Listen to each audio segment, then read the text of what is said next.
শবে বরাতের স্পেশাল রান্না আজকে শুরু করেছি। হালুয়া রান্না করব আর মাংস রান্না করব, দুইটা রেসিপি আপনাদের দেখিয়ে দিব। আজকের হালুয়া রান্নাটা অত্যন্ত মজাদার ছিল, ভীষণই মজাদার।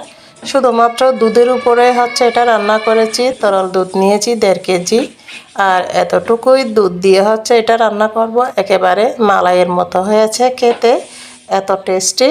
প্রথমে সুজিগুলো আমি ভালো মতো ভেজে নিয়েছি, ভেজে একপাশে রেখে দিয়েছি। এখন চুলাতে পাতিল বসিয়ে দিয়ে দিলাম তেল গরম হোক। গরম হতে হতে এখানে দুধের উপরে দিয়ে দিচ্ছি এলাচি, দারুচিনি এবং লবঙ্গ দিয়ে একটুখানি জাল করে রেখে দিয়েছি। এখন সেই গরম করা তেলের মধ্যে দিয়ে দিচ্ছি পেঁয়াজ কুচি। আপনারা তো দেখেছেন, এটা মাংস রান্না করার জন্য দিয়েছি। প্রথমে তেলের মধ্যে পেঁয়াজ কুচি দিলে এতে মাংসের টেস্টিটা ভালো হয়। তো এখনই দিয়ে দিচ্ছি কেটে ধুয়ে রাখা মাংসগুলো, মানে মুরগিটা, এটা ব্রয়লার মুরগি। তো তেল দিয়ে এরপরে পেঁয়াজ কুচি দিয়েছি, এরপরে এখন দিয়ে দিচ্ছি মাংস, আর দিয়ে দিব এখানে গরম মশলা দিয়ে এটা আগে তেলের মধ্যে ভেজে নিব। কারণ এভাবে বাছলে মানে গরম মশলা দিয়ে আর লবণ দিয়ে তেল দিয়ে পেঁয়াজ কুচি দিয়ে ভেজে নিলে টেস্টিটা অনেক অনেক অনেক গুণ বেড়ে যায়। তো সেজন্য দিয়ে দিলাম আর কি, সাথে আলুর টুকরোগুলোও দিয়ে দিচ্ছি, একসাথে ভাজা হয়ে যাবে। আর এই যে গরম মশলা, এখানে এলাচি, দারুচিনি এবং লবঙ্গ, এলাচি ছিল 4টি, লবঙ্গ 4টি এবং দারুচিনি ছোটো ছোটো সাইজের 2 টুকরা দিয়ে ভালো মতো নেড়ে চেড়ে এগুলো ভেজে নিব। তো এটা ভাজা হতে থাক, মানে লো হিটে করে দিব, আস্তে আস্তে ভাজা হতে থাক, যাতে লবণ আর গরম মশলা, পেঁয়াজের স্বাদ মাংসের মধ্যে ঢুকে যায়। তো চলে আসছে আবারও হালুয়ার দুধের মধ্যে আর কি। তো এখানে দিয়ে দিচ্ছি চিনি। 300 গ্রাম সুজি নিয়েছি আর কি, সে অনুযায়ী আমি এখানে 250 গ্রাম মতো চিনি দিলাম। এর থেকে বেশি দেওয়া লাগবে না, যারা বেশি মিষ্টি খায় তারা 300 গ্রাম দিতে পারবে। তো সামান্য লবণ দিয়ে দিয়েছি। মিষ্টি খাবারের মধ্যে অল্প লবণ দিলে টেস্টিটা অনেক বেড়ে যায়, অবশ্য লবণ দিতে হবে, অল্প পরিমাণে দিয়েছি। তো দিয়ে ভালো মতো আমি মিশিয়ে নিচ্ছি, চিনি এবং লবণ মিশিয়ে নিয়ে এখন ভেজে রাখা সুজিগুলো দিয়ে দিচ্ছি।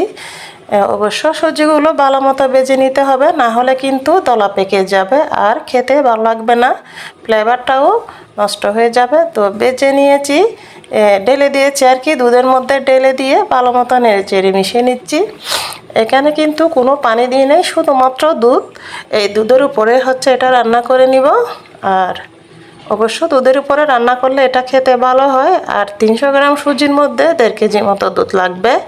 এখানে আর কোনো ময়দা মানে কোনো কিছুই দেবো না, শুধুমাত্র সুজি দিয়ে রান্না করব।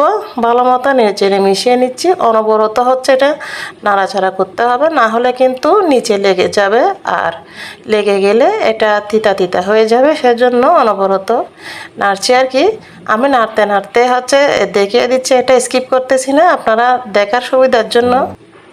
ভালো মতো নাড়তে নাড়তে দেখবেন এটা ঘন হয়ে আসতেছে। তো দেখে নিন মানে কিভাবে ঘন হচ্ছে আর কি। কিছুক্ষণ নাড়তে নাড়তে দেখবেন এটা ঘন হয়ে আসতেছে, আর হয়ে যাচ্ছে। এটা হতে বেশিক্ষণ সময় লাগে না, খুবই দ্রুত হয়ে যায়। তো এখানে আমি কিশমিশ এবং বাদাম দিব না, আপনারা চাইলে দিতে পারেন। আমার কিন্তু কিশমিশ এবং বাদামের মধ্যে অ্যালার্জি আছে, তাই দিচ্ছি না। আর দিলেও দিতে পারেন, না দিলে কিন্তু এভাবে খেতেও কিন্তু খুবই টেস্টি হয়। তো দেখতেছেন ঘন হয়ে যাচ্ছে, মানে অনবরত নাড়তেছি, আর এটা ঘন ঘন হয়ে যাচ্ছে, একটু পরে আরও ঘন হয়ে যাবে।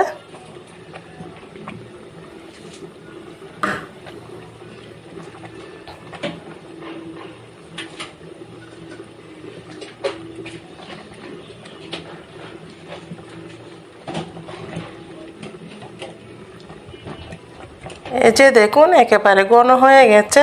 আর আমি এখানে আর কিছুই দিব না, ভালো মতো নেড়ে চেড়ে এটা ডেকে রেখে দিব। এরপরে চলে যাব মাংস রান্নাতে। তো কি কি দিচ্ছি আপনারা দেখে নিন। আমার সুজি রান্নাটা হয়ে গেছে আর কি। এখানে দিতে পারেন নারিকেল, কিশমিশ, বাদাম, সব কিছুই দিতে পারেন।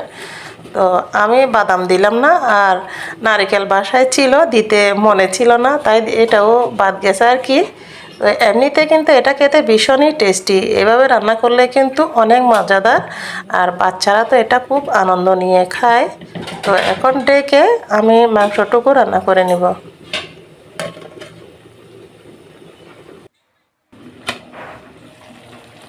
চলে আসলাম, মাংস ভাজতে দিয়েছি আর কি, আপনারা তো দেখেছেন। এখন এর চেড়ে আরও একটু ভেজে নিব, প্রায় হয়ে গেছে। এখন অন্যান্য মশলাগুলো দিয়ে দিব।